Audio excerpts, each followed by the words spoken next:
Hi மக்களே, இன்னைக்கு பால் பொங்கல் பொங்கி வந்துடுச்சு. நான் எல்லாருக்காகவும் வேண்டிக்கிறேன், எங்களுக்காகவும் வேண்டிக்கிறேன். நல்லபடியாக பொங்கி வந்துச்சு. இன்னும் கொஞ்ச நேரத்தில் பூஜை போட போகிறோம். எங்கள் இது பாருங்க, இது திருநூர் பச்சை. இந்த மரம் இது நிறைய மருத்துவ குணம் இருக்குது. இதில் என்ன இருக்குன்னா சப்ஜா விதை வரும். எங்கள் இதுவில் நம்ம சாப்பிட்றலாம் சப்ஜா விதை அது வரும். இது ஒரு செடி வச்சாலும் போதும், நிறைய கொட்டி வந்துடும். மேலே ஊற்றிடுச்சு, பொங்கி வந்துடுச்சு. அவ்வளோதான், முடிஞ்சிச்சு. இப்போ என்னன்னா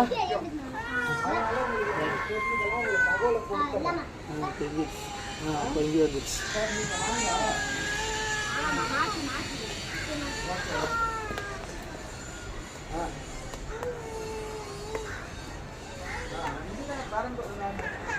வராங்க